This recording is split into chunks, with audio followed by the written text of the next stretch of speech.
Hello, everybody. Welcome to the latest of Turnkey's fantastic webinar series. This time, we've got a conversation with our esteemed partner, SailPoint. So I'm delighted to welcome Eric Dewar to our webinar series. Eric, good to see you. Thank you, Simon. Good to see you. Fantastic. Look at that. We've tested the audio and we can both hear each other. So that's a brilliant start. So as Eric's just mentioned, my name's Simon Persin. I'm the global head of consulting here at Turnkey. And yeah, as I mentioned, we are joined by SailPoint today. And Eric, as you can see, is an exceptionally brilliant senior principal omnipotent solution engineer from the SailPoint side of things. But we'll come into the introductions in just one moment. So the topic today is all about identity and access management, but mainly it's trying to break down the barriers between the SAP world and the wider enterprise identity estate. As we'll come on to, there's a number of different topics and reflection points that are coming up. And we thought that it would be a really good idea to have a collaborative session between SailPoint and Turnkey to understand and walk through what that means for both us as organizations, but most importantly, you, our potential clients, and our existing clients who are actually navigating these choppy waters right at this moment. So to move straight on, your hosts for today. So as we've mentioned, I'm Simon. I'm your primary host, but joined by Eric. So our backgrounds are logically different, and hopefully that allows us to have a different perspective across this topic because we've come at it from a slightly different direction. So a little bit about me. I have been in the identity and access management industry for about the past 20 to 25 years. Don't want to give away my age just about yet, but I had a lot more hair when I started. That's all I'm going to say. I come from an SAP background, so my heritage is within SAP, similar to where Turnkey's history has grown up. So been doing these sorts of things, playing with users in the SAP environment and their entitlements for the past couple of decades. And that's where my heritage and my expertise has come from. I still get involved in some of the troubleshooting, but I leave that to more of the other dangerous solution engineers that we have working for us for the most part. Eric, rather than me doing you a disservice, would you like to introduce yourself to the hordes that are on the call? Sure. Good afternoon, everyone. My name is Eric Duroux. I'm Principal Solution Engineer in SailPoint. Over 20 years of helping organizations to implement enterprise identity and access governance programs. So more on the AGA part, globally in organizations. I have also some experience on some SAP risk management project in the past, so I'm also quite familiar with SAP world. Fantastic, fantastic. Well, that's enough about us. More about what we're wanting to cover today. So the fundamentals, we obviously got to get into the detail as we go forward, but the idea is that we will look at what's coming up, what are those different reflection points, as I mentioned, in the SAP estate over the next couple of years, and what that means for organizations like yourselves who are considering continuing to use identity and access management products and solutions to drive their business values forward. We'll look at how the interplay happens between the enterprise IGA world and what that means for the SAP ecosystem, the supporting environments, underpinning technologies, and most importantly, the teams that are running them, and try to position how we're going to move that direction ahead in a coherent and positive manner. So we want to overcome all of those challenges. We want to try and make sure that we can give you some tangible advice as we go through this. As I mentioned already, there's a lot of alreadys already. We are trying to see how we can work together, and that includes drawing in the available technology sets to make the best coherent and enterprise level solutions for the client challenges that we see. Points of admin, we have disabled the chat focus for this webinar, but the Q&A is still available. So please do feel free to put your questions into that Q&A function. We can't guarantee to answer them all as soon as they land into our inboxes, but we're trying to create some time later on in the webinar to answer as many of them as possible. And if we don't answer them online, you can rest assured that we'll try and answer them more coherently offline after the webinar as well. So please do interact with us. Let us know what you're thinking. Give us any feedback along the way, whether you like it, maybe not if you don't. but we'll try and hopefully get through this content as much as we possibly can. And with that, it's straight over to audience participation time. So we have a couple of poll questions. I think there are 4 in total. They shouldn't take too long to answer, but they should be popping up on your screen just about now. So if you can just prove that you're awake and click through some of these and give us your answers, then we should be able to then do some real-time analytics on where people are. So Eric, anything that I've forgotten to add whilst we're waiting for the attendees to contribute to the poll? No, I think it was quite complete. Again, it's a real pleasure to discuss with you, Simon, as you as let's say, a real SAP risk management specialist, and us bringing some answer, maybe some technological answer, but not only on such kind of projects. Fantastic. Fantastic. And to reciprocate the kindness as well, it's great to have you alongside us as well. We're often asked about different technology sets, and as a key partner of ours within the ecosystem, it's great to be able to use both our opinions, but also those from our partners as well. And great to have you represented on this. Look at that. The answers are in. Now, I was warned by our marketing function that you can see the same answers that I can, so there's less consulting wiggle room on this to understand exactly where we sit.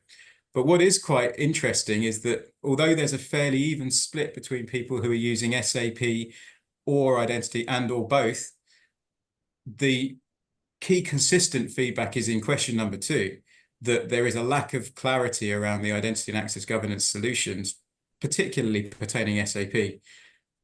I'm really glad that that is the case, because it means that this webinar is relevant and that we can actually attack those sorts of problems head on.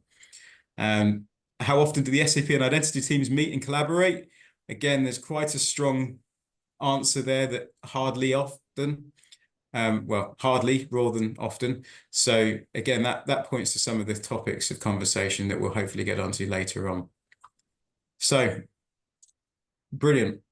I think that means that we have got some of the right messaging, but the next 25 minutes or so should hopefully prove that out. So let's crack on. It will be rude of us to not start a webinar such as this without a little bit of a history lesson to understand why this topic is so hot at the moment. And that's a 2-barreled question, really. So what's next points to a decision point coming, but the why is there confusion is often the problem statement that we seem to encounter a lot across a lot of our clients. So I'm going to start with the latter one first, and then we'll see how we get there. So the confusion comes mainly because we've actually got a myriad of different SAP and non-SAP products and capabilities and technology sets, all trying to do what looks like a very similar thing. So already on this slide, this is just the SAP landscape. We've got a myriad of different components, both in the cloud and a mix with some on-premise technology across different architectural standards, different ways to do the same sort of thing. Now, if we look in the bottom half of the screen, we've got the on-premise world, which is administrated predominantly through SAP Access Control, otherwise known as GRC. But alongside that, we've got identity and access management, known as SAP Identity Management. And there is overlap between those technology sets. Talking to the on-premise world of the legacy SAP NetWeaver or the Business Suite, SAP ECC, and in some cases S/4HANA, all running that stack. On the top of the screen, we've got the cloud environments. So some of the newer technology sets with S/4HANA Cloud, Public Cloud Edition, and a myriad of other technology sets in the SAP world and beyond that support how business end users are operating with their environments. That on its own is quite a complicated picture, and it always depends on the context of which scenarios you're using and what you want to do. That means which administrative consoles you're going to be using. But it gets slightly more complicated when we look at the product strategy from an SAP point of view. So as of 2027 and into 2028, the key components used to administrate access and perform access governance on those SAP estates are being ended or going to end of mainstream support.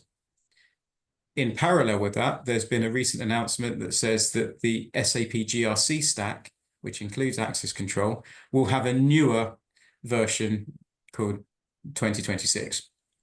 So that means that the access governance suite from SAP is changing wholesale from 2027. Now that coincides also with a number of other SAP components, including the ECC systems and everything else being end stated as of 2027, with the push towards S/4HANA adoption and also including some of the RISE type materials as well. They'll keep your eyes on that term because there will be a lot more content coming out from Turnkey along the RISE theme and how to RISE right as we move forward. But that notwithstanding, you can see there is a huge decision point in the making with regards to how do we manage access governance and SAP, including non-SAP identities throughout the whole of the enterprise architecture. And even if we just look at the management of identities, we've also got a huge different level of complexity when we look at those governing applications that we're trying to administrate as well. Just looking at the number of different icons and the number of different acronyms in waiting in those cloud products and in the S4 estate, we've got a huge amount to do to manage those identities. It's not quite as simple as just you have access or you don't. And it's definitely not as simple as read access, write access, or delete access in the similar way to maybe some of those non-SAP applications. So the context of who needs access to what, for what reason, and when is hugely contextually driven within the SAP world.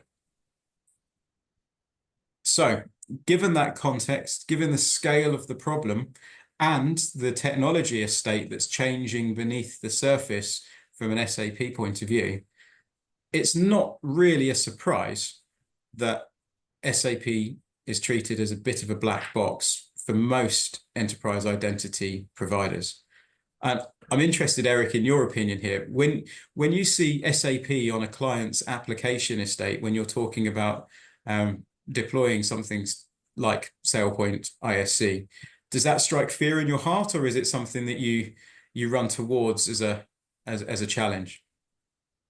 In the challenge in the sense that we really need to speak Japanese somewhere at a certain point of time, addressing the SAP teams in the organization, which are not always the same than identity management teams we used to share with.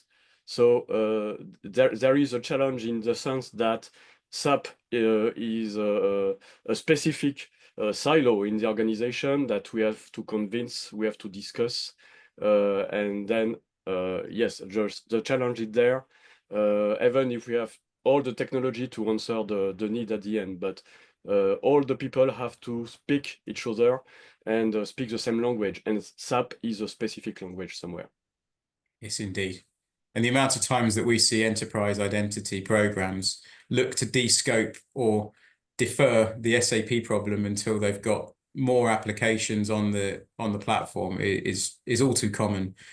At Turnkey, we actually like to reverse that because SAP is our heritage. We know how to tackle that problem. We know how to translate the Sapanese, if you will, into plain native languages for whatever organizations we're working. So we like to address that problem and provide that value statement upfront and grasp that problem head on.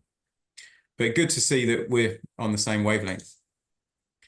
So I've already mentioned it very briefly, but 2027 being an inflection point is because some of the end stated technology sets in the identity space, but it's also, as I said, a little bit wider than that as people are trying to move on to S4, trying to reevaluate what their enterprise landscape is and recognizing where SAP and other technology sets factor in.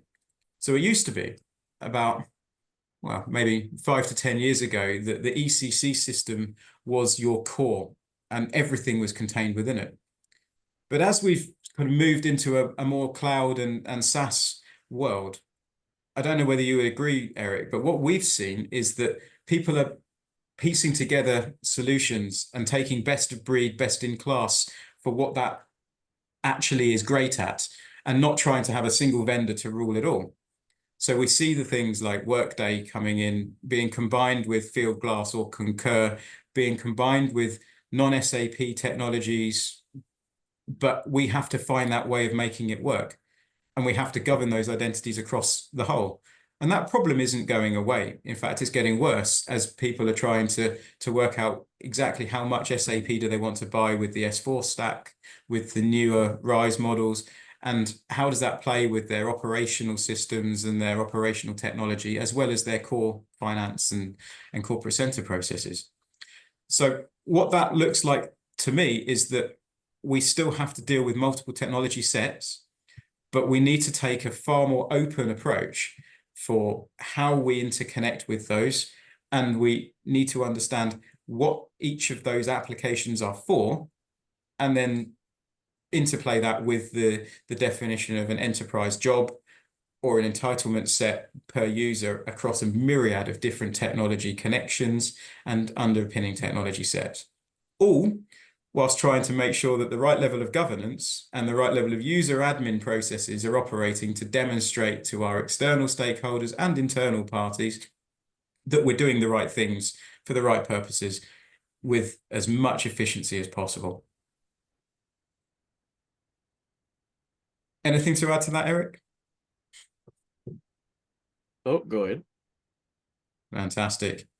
So we are, if you pardon the phrase, sailing into the unknown. We have so many different elements that we have to consider, but what we want to try and discover today is that there are tooling out there that already take great steps to manage this burden of uncertainty. So again, Eric, can you expand on that a little bit to sort of understand how we can take confidence strides into that unknown? Yes, to be honest, on my experience of more than 20 years of AGA project in many organizations, it has shown that there are a lot of questions surrounding the topic, the subject of SAP in identity governance project. EGA teams often have questions about the steps to be taken and the place of SAP application in the identity and access management program roadmap. The SAP silo in organization is usually separated from the IAM and AGA teams, and SAP's position in these programs is open to question. Should SAP application be taken into account from the outset, or should non-SAP application be tackled first? It's not a question of technology, the technology is there anyway, but rather a question of organization, if you agree, Simon. Absolutely. Yeah. And when we look at those silo mentalities or those silo behaviors, we do see almost a wall between the IAM enterprise teams and SAP security teams, even when we come down to the terminology. So in an SAP world, SAP security is all about roles and auths in the history. It's all about in-application security. Very rarely does that span across into the cyber and technical risks that would normally be attributed to an information security team. In the same way, identity and access management is a core part of SAP security because it's how we actually assign those privileges or entitlements to the users. But we just don't recognize that in the other side of the fence. So often there is that great silo. And what we're talking about here, if I understood you correctly, Eric, is far more a people-based issue and an education and appetite issue than it is a technology set. So hopefully we'll see later on in this webinar that all of the connections are there, all of the enablement is there, the infrastructure is available. We just need to have an organizational focus and appetite to run towards that problem and to engage with the wider teams. And I think the next step is exactly how we go to try and do that. So as with everything, a lot of it comes down to roles and responsibilities. If we incentivize people to be mandated towards that problem and those sorts of behaviors, we're far more likely to get the outcome. But that's quite a negative way of forcing people to do it. I'd rather encourage people to be more open, more security engaged rather than security aware, and actually recognize that at the end of the day, everybody is trying to do the right thing. There's nobody who's deliberately going out to be obtuse or difficult or obstructive. It's just maybe their filters are not quite open enough to be able to see that actually these people on the other side of the silo or the other side of the fence are struggling with exactly the same challenges of data integrity, of organizational engagement, and of stakeholder management that everybody else is. So we've got the same level of aptitude and interest. We're just maybe going about it in slightly different ways. And if we can see what the responsibilities are and align those, we can achieve more together. Now, yes, there will be slight differences. As we've seen, you've got a greater level of context, you've got a greater level of granularity in the roles, the authorizations, the privileges, and the profiles within the SAP information. But fundamentally, that's role-based access control, something that's very familiar with IGA and enterprise teams. We need to still align with audit expectations. We need to align with operational efficiency expectations and timeliness. We do need to provide the appropriate training to make sure that our users and our line managers are educated as to what is expected of them and qualified to own the entitlements that they have. But those are similar and ideal challenges that both teams are struggling with in an equal measure. So if we look at both sides of that, it really does come together that says if we can work together and work collectively, recognizing the other side of the argument, then we'll unlock a huge amount of organizational benefits, increasing the security, but also the efficiency of how we go about doing these sorts of things. And if we get it right, it should actually simplify the world for our end users and our line managers who are making appropriate business-based decisions and aligned with what it is that we're provisioning out to them. Any other experiences that you'd like to add into that, Eric? Really agree, Simon. I think the aim of such rapprochement is to reassure the two teams by clearly defining and confirming the roles and responsibility of each each team. Nobody lose their autonomy over their field of actions, and addressing the issue in a coordinated way will ultimately increase the security posture of all the company's identities, including SAP coverage and non-SAP application, of course, while avoiding duplication of tools and processes, thus reducing some of the cost generated by certain duplication and unifying the end user experience at the end. Fantastic. So the people in Turnkey will know that I love a metaphor. But when I first saw these slides as we were presenting them, what came to mind for me was it's almost like a marriage counseling session. We need to try and make sure that we've got the right appreciation of the other side's views and working collaboratively to try and work together on those sorts of problems.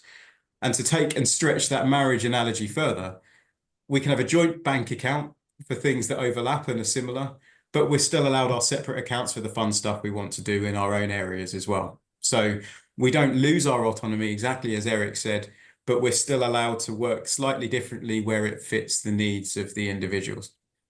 I'm not sure if we've ever done a marriage metaphor for IAM and SAP, but hey, there's a first time for everything.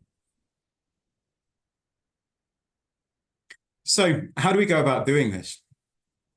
Well, for me, it all starts with understanding what your strategy should be. So unless you know the direction that you're traveling to and what you're trying to achieve, then you're always going to be drifting towards something that looks a little bit more reactive, and you don't have that coherent understanding of what you're trying to achieve.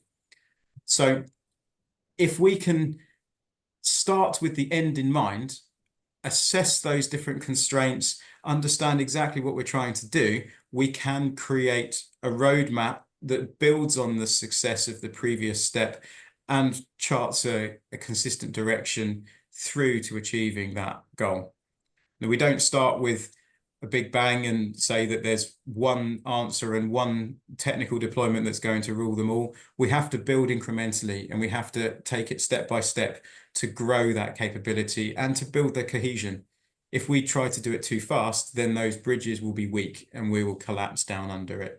But by building on a strong foundation and proving the delivery mandate as we go through, we will definitely start to make positive changes incrementally, step by step, and build on that growth together.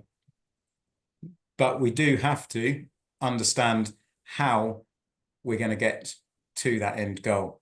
And once we understand that with the strategy in mind, we can trust that we can hold through to it and deliver that breadth of functionality, well, no, depth of functionality across the breadth of the enterprise applications in scope for what we need to do.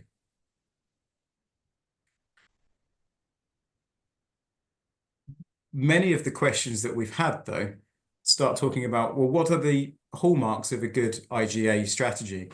What sorts of outcomes should we be expecting to have? And within that, we've chosen to sort of put these different pillars in place. They're not solutions, although I'm sure Eric will say that they're pretty close to solutions, but we like to think of them as capabilities that you can choose how you demonstrate it and through what technology sets you demonstrate it, but you must have some sort of answer for how you're going to achieve these capabilities. And Eric, would you like to walk us through those relatively quickly so that we can then move through into the greater depths of capabilities? Sure. If we take each of these capabilities, we can discuss first on lifecycle management, LCM, where we think automation by automated joiner, mover, lever operation and provisioning and deprovisioning accounts and entitlements in SAP system, but also in non-SAP systems.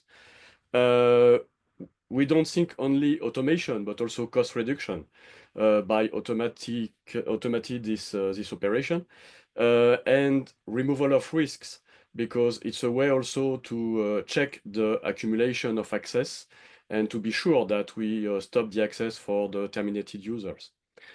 Access governance is more the ability to certify the access in a risk-based approach for each identity in the organization and deliver some proof and some reports for each internal audit groups and for external audit and regulation, of course. Authorization management is for enabling the end user to request access from the AGA platform itself or for ITSM catalog of Airback across all applications, including SAP and non-SAP. Access risk management or separation of duty, SOD, give the ability to govern granular level permissions and at transaction and authorization object level, which is very important in subsystem, of course. And in roles to ensure risk of financial fraud is managed and sensitive and privacy data is not exposed at the end. Also something that AGA can bring in the picture is the way to implement some cross application SOD policies in SAP, in non-SAP application, which is quite important also in a lot of organization.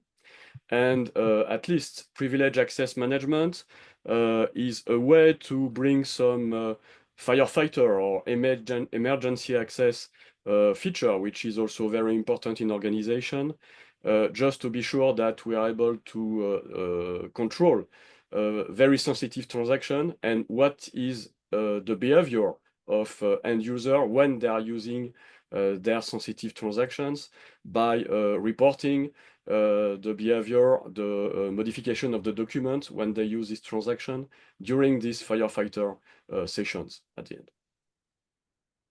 Fantastic. So yeah, we've had the full scope of of IGA solutions there. But yeah, all of those sorts of things are pretty much mandatory now for most corporate entities that they need to demonstrate to meet their obligations. So on to some of the platform-based plays and what this might look like within an enterprise IGA platform. So I think, Eric, obviously there's a lot of SailPoint logos on the next few slides, and these are yours to go through. But I think one of the key things that we wanted to get through to the audience is on this webinar is, as we said at the outset, the technology exists already. So even though we've got a massive change in the underlying applications, particularly around SAP in 2027, and I know they're recommending Entra as an alternative for SAP identity management, that's not necessarily the only game in town. There are other IGA products, such as SailPoint, for just naming one, that enables us to continue to provide these sorts of services and capabilities that's future-proof for whatever the SAP direction is that you're needing to go forward with. But rather than me expounding the virtues of SailPoint, it's probably more appropriate for somebody with a SailPoint background on their screen to walk you through some of the solution sets there. Yes, we don't have a lot of logo in this schema, but just a key point here is to explain that with SailPoint, we cover any kind of application, standard application in the SAP world or non-SAP world, of course, and including existing legacy systems in SAP, but also future system, because SAP is providing more and more technology in the cloud.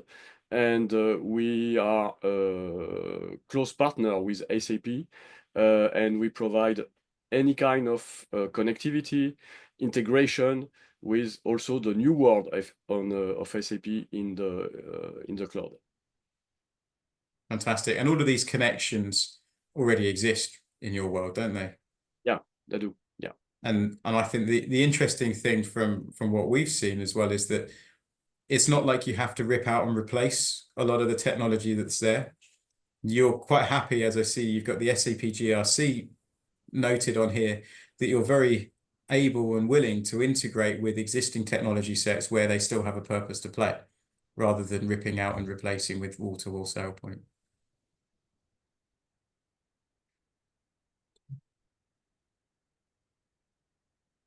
So in this schema, we show that we have integrated all the different endpoints and let's say complexity of connecting the different SAP silos, existing legacy systems like SAP ECC, SAP GRC, with direct connectors, but also with the new world of SAP S4HANA, SAP HANA, SAP BTP, and the different protocol we need to use to address this new world with different protocols like IPS proxy, scheme, REST, cloud identity system, and other directory services from SAP. We are able to include all this complexity in our connector to address any kind of system, SAP and non-SAP silos, of course. Fantastic. Good to know. Here we have a list of the different integration we have today in the SAP on-premise context, but also in a SAP cloud context. Again, this is a big list of a lot of SAP modules, SAP solution. And SailPoint is taking into consideration the complexity of accessing each of these solution, just providing some integration and a connection to these systems to be sure that in a central way, the AGA platform itself is able to address any kind of such kind of SAP solution at the end. Fantastic. Just to let you know that, again, we are a close partner with SAP. SAP delivers some endpoints and some ways, some protocols to address the actual and the future SAP world in the cloud. The complexity of this technical integration is with different protocol like SAP Direct APIs, IPS, Scheme, and some other. The idea for SailPoint is just to encapsulate this complexity in very simple connectors, just to be sure that we can deliver a very quick way and simple way to address SAP world without taking into consideration for the customer of such kind of technical complexity at the end.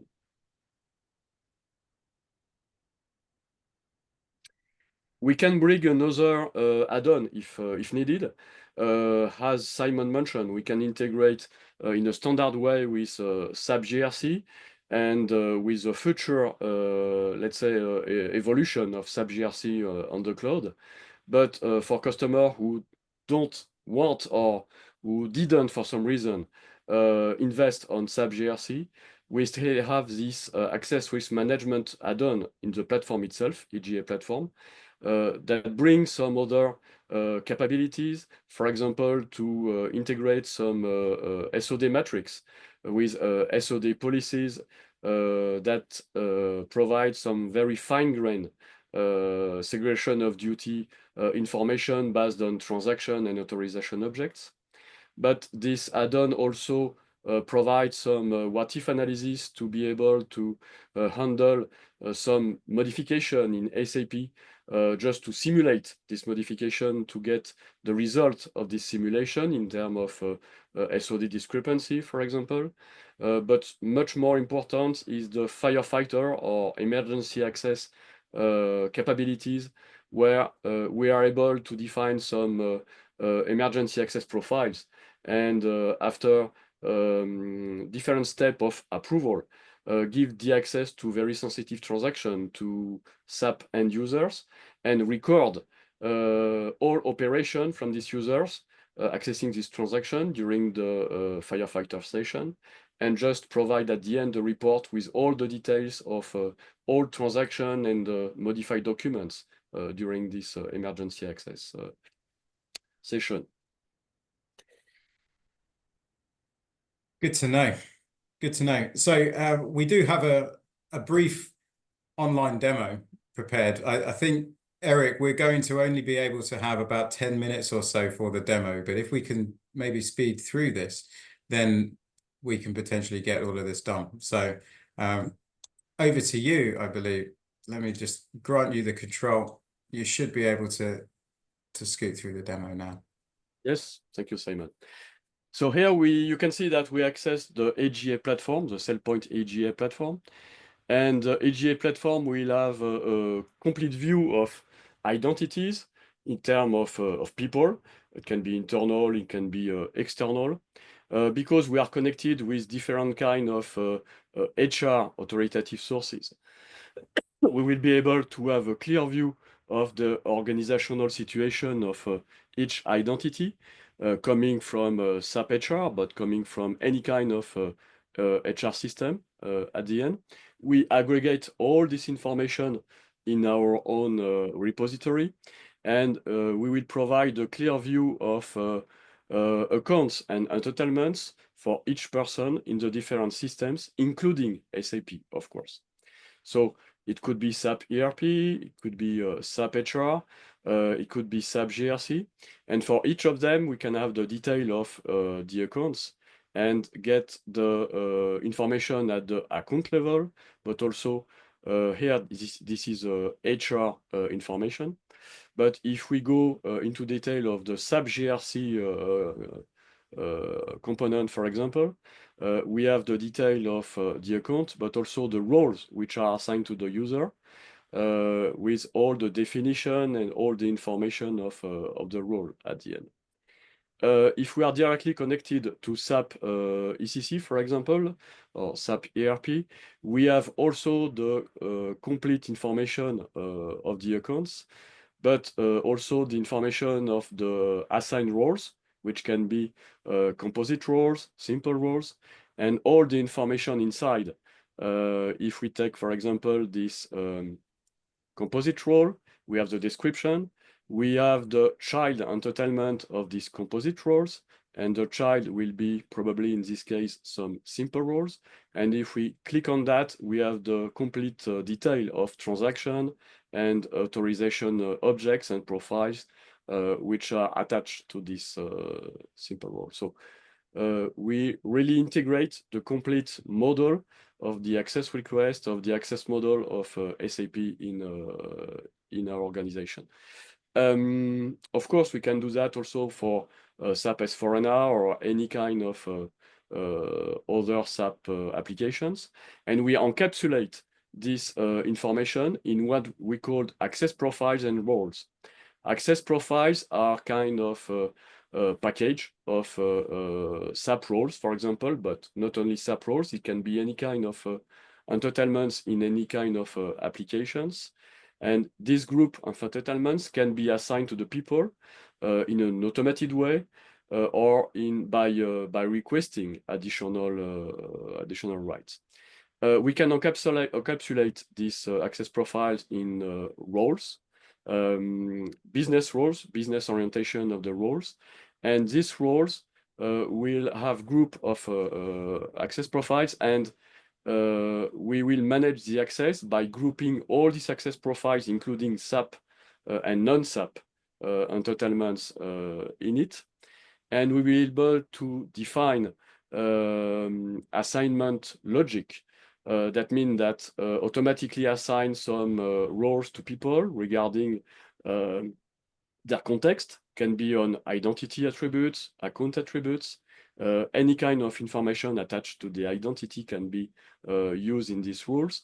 And we say here, for example, for all people who are active in the organization and who have the job title account payable analyst, then automatically this role will be assigned to this new joiner or mover, why not? And then all the accounts and entitlement will be automatically provisioned for these people. Okay. This role can be also accessed by access request. And we define here the logic of approval steps that have to be defined for these specific roles. It can be 1, 2, 3 more approval steps with a role owner, with a manager, with a SAP security team. We can specify if the user needs to comment why he required this role. If a reviewer denied the access, maybe he will need to specify specific commands, and so on and so forth. In this example, we have the request center, which is provided by the SailPoint platform itself. It could be something that the end user could use directly in the ITSM systems. It can be ServiceNow, can be Jira, or something else. The idea here is to have a clear view of what are the entitlements already assigned to the people via the access profile of the roles, and the list of all identities which are assigned to the specific SAP roles with the ability to revoke directly here as a help desk, for example, such kind of entitlements. We can request additional entitlements for a team, for a department manager, for example, where we define which part of the team will request these new roles or entitlements.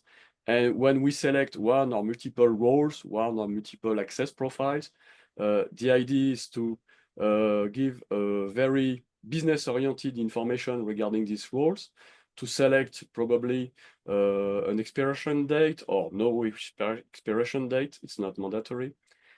Specify some comments just to justify the request, and so on and so forth. So all this information is part of the EGA audit information. It can be reported at any time just to have some kind of history and report to provide to the auditors. When all the selected roles are completed, the request can start. If some separation of duty violation, discrepancy, are detected by the systems, then the workflow will stop, waiting for some approval. So the requester can cancel the request, if the SOD discrepancy is, let's say, too important. But the approver here is able to analyze why this request generated some SOD discrepancy with a small warning icon here, where it's possible to have more information, more detailed information regarding the request itself, but also regarding the conflict. And the conflict can be back from SAP GRC. It can be defined directly in SailPoint platform. It can be delegated to Access Risk Manager, which is the add-on for fine-grained SOD rules. And we have all the detail of these SOD risks. And if we are familiar with SAP, we can go deeper in the information to understand why this SOD discrepancy has been detected, which transaction and which authorization objects are part of this discrepancy, and which roles assigned to the user generate this discrepancy. So now it's possible for the reviewer to take the correct decision. He can approve and justify the access, or he can deny, just deny here the access. And of course, the requester will be notified by the decision of the approver by mail and in the platform itself. And the trace of the workflow will still be there. He will be able to have the detail of why this request has been denied, by whom, and with all the information. Here we are in Access Risk Manager itself with a more high-level dashboard view of the solution. We have the discrepancy in terms of SOD of the people, the SAP users, but also on the role themselves, because if roles generate some SOD discrepancy, we can have the detail at this stage. So in a get clean, let's say, step, we can focus on specific discrepancy on users, and again have the detail of each discrepancy and try to understand which transaction and if this transaction has been used or not used by the user, and which roles gave an access to this transaction for the users. Same view on the authorization object level, with again which roles open an access to this authorization object and values. And then it's a way to understand how to solve this issue, probably by removing some roles to these existing users. We have some reports which are role-based reports to understand the risk and the remediation that can be proposed to the roles themselves. So for each role, we have some advice, we have some recommendation, which can be of low difficulty or high difficulty, depending. Here we propose to remove a specific transaction from a role which is quite easy to complete. Sometimes we have more high recommendation, high difficulty, where we recommend to split the role into multiple roles.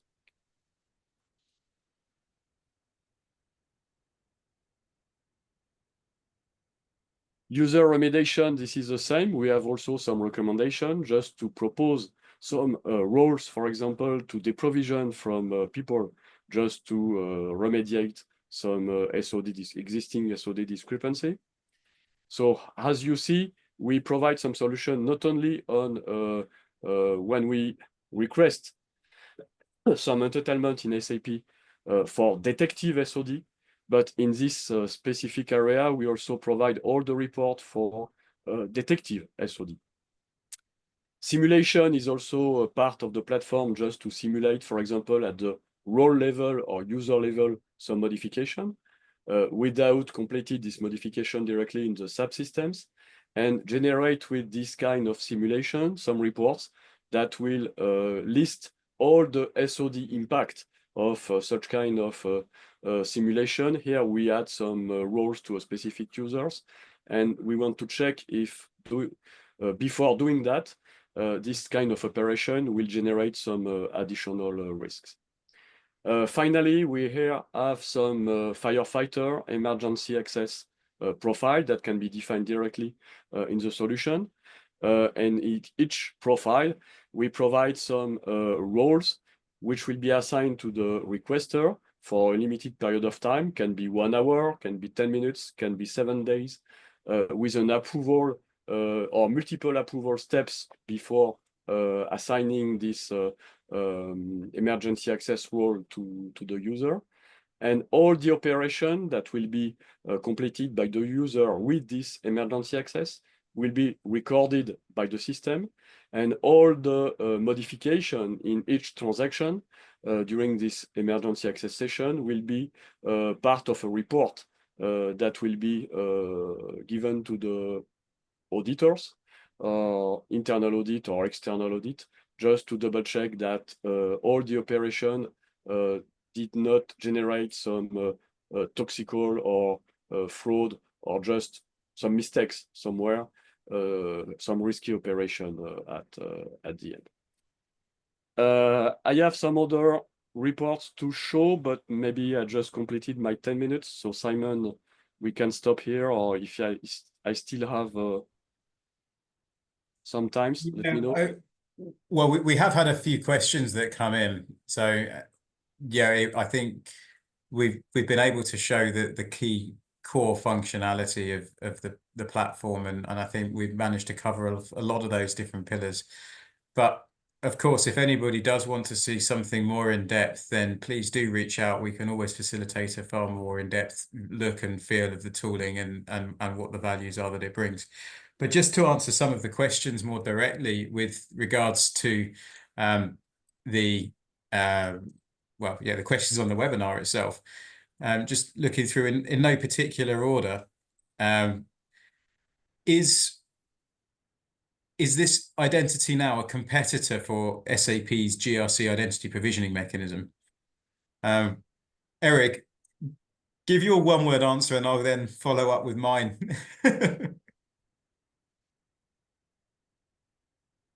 So to be clear, and this is a question, when we discuss of the SAP IDM future, is basically no future, because SAP IDM will be, let's say, end of life, and SAP does not provide any replacement recommendation on that. A solution like SailPoint identity governance, so the platform will be able to replace and to give an answer to this SAP IDM end of life question, with or without access risk management. Access risk management is more an alternative to SAP GRC today. So customer who didn't want to invest in SAP GRC might find some advantage to use also access risk management additionally for, let's say, SAP GRC functions.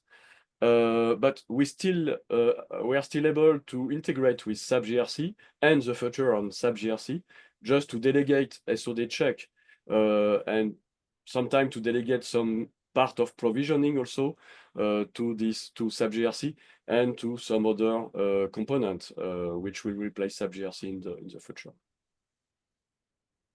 Thank you. So yeah, I mean, my version of that is that if you've got the enabling technology in place and you don't want to make significant changes to it, then you can still keep going with identity management. I think that was one of the other questions that was there. But knowingly using an out-of-date and legacy application that's already been sunsetted means you won't get any sort of future innovations, you won't get any more development, and it won't be serviced as an in-flight supported tool. But to answer the question about is identity now a competitor for SAP and GRC, yes and no. I think it can be a replacement, but it can also work very nicely together. And we've worked in many different scenarios where we've had integration scenarios, and we've relied upon SAP Access Control, for instance, to be the slave to SailPoint as a master for a provisioning solution. And that's worked very, very nicely, because then you can have one authoritative identity universe within SailPoint consume all of the identity information as Eric showed earlier, but you can still rely upon an SAP access governance solution and provisioning engine into the SAP estate. So we like to think that they can work very closely together, but if you wanted to, then you could use it as a replacement. So yes and no for that one. Some of the other little questions: is the authorization object retrieval a standard integration within the SAP connector? Again, I think I can say with one word, yes, it's standard. There's no customization that's gone into bespoke that. That all gets natively retrieved through the standard selections. Obviously, Eric, please correct me if I'm wrong, but what is the view on cross-application SOD management for S4 cloud apps? That one I think might need to be answered offline, talking more specifically about the scenario. My view, it always depends. What are you trying to prove? What are you trying to identify? Cross-application segregation of duties is hugely important to understand, but to achieve it, it's a little bit more complex. So you need to understand exactly what you're looking for, because you're quadrupling the amount of rules and logic of adding an additional system into the method. But definitely possible. We've done it many times, but we've normally been very specific in the use case to understand exactly what the problem is. So working out your specific scenario will be important before we say do it for everything, because we wouldn't recommend doing it for every single thing. Another question here: emergency access, is the session recorded or is it logged? And what is logged? So I think it's if I can understand the question correctly, it's looking at what's the scope of the information that's available to the reviewer and what's it based upon. Yes, we have the complete list of the access transaction during the emergency access session for a user. And in the report, we have the detail of documents which have been created or modified with the value before, the value after.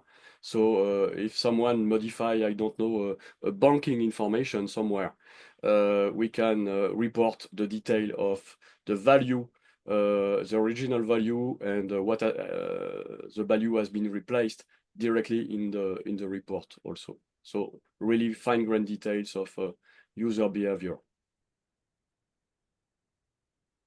Fantastic. So does SailPoint provide integration with SAP GRC? Yes. Yes. And the cloud for SOD checks and mitigating control management. Again, we've certainly seen from our side of things that the integration is there. The web services and the APIs are all available. We've connected and used those to consume information both from SailPoint and also just fire and forget from SailPoint into access control as an integration scenario. But yeah, as far as we've seen, there's no issues with integrating both of those competing and complementary technology sets together. Here's the killer question: why is SAP recommending Entra? Do I need to use it? Eric, would you want to take that one? It's up to you, Simon. Our view, Entra can be, let's say, solving a part of the problematic, but Entra is still more, on our view, a solution for access management in terms of SAP big picture, but in terms of governance, it will solve some problematics in Microsoft Word in the organization, but covering everything, covering any kind of application in organization with all governance capabilities is another story. And even if everything, a lot of things can be done in Entra, Entra is mainly a toolbox for that, a framework where a lot of things has to be developed and has to be developed in a specific way for each organization.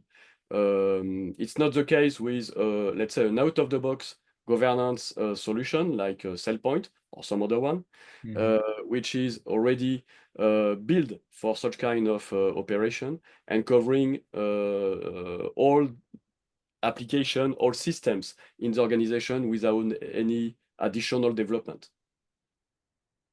Fantastic. Good to hear. So I think we just got one final question that we can take live, and then there are some more that we'll have to follow up directly with. But the final question is, how do I make the business case for moving to enterprise IGA? This one strikes at the heart of what we're trying to do at Turnkey, which is present that more positive value statement. And we've drip fed some of the answers in throughout this session, we hope. But to make it more explicit, I think for me, is looking at all of the different sources of cost that are currently in place and identifying what is the total cost of ownership for identity right now. And a lot of people look at that with just the technology bill, but they don't look at the organizational changes and the time taken to do it. If we can make it real for an instance, if you had a contingent worker, for example, where you're paying vast sums of money, let's say £1,000 a day for a contractor, but it takes you 10 days for them to be effective in all of the systems and services that they need to really do what the job is that you've hired them for, then you've got a regret spend of £10,000 where you haven't had any return on it just within the first couple of weeks. If we can help to provision that entitlements and those complete sets of authorities very quickly, and we can turn that around within a day, or ideally before that person starts, then already you're saving £10,000 of regret spend because you've been able to provision the right entitlements right there and then. And that then doesn't even look at those sorts of cost points of efficiently ending users and efficiently managing the entitlements management as you're going through. There was also something, I don't know whether you saw, but in the rule sets where Eric was demoing it earlier, there was an FUE risk rule set. Now that speaks directly to some of those newer licensing models whereby SAP are entitlements management for a licensing component. So the licensing model is changed to allow people to be graded based upon what authorizations they hold, not what they've executed. And if you're looking at this, then SAP may well be overstating your number of FUEs from a licensing point of view. If we can keep that figure lower and we can manage that on an ongoing basis, it gives you a great opportunity to save a lot of money on your SAP licenses, potentially. There are some gotchas with it, but there are multiple cost points. Those are just two to make it real. We always want to try and find those efficiency gains in as much as then also meeting those compliance objectives in a more lean manner. I'm afraid, guys, we're at time. We've actually gone over by 2 minutes, but that clearly shows that the engagement with the topic has been great. I suppose all that's left to say really is thank you very, very much to Eric for your contributions throughout this webinar. And we look forward to welcoming all of the attendees back on future initiatives, future webinars. But if you do have any further questions, then our contact details should be on the screen. Please feel free to reach out, give us a like, give us a follow, check us out on LinkedIn, and keep your eyes peeled for more enablement webinars closely following this one. Many thanks to all who attended, and for those that are watching on demand, you missed a treat. Thank you, everyone.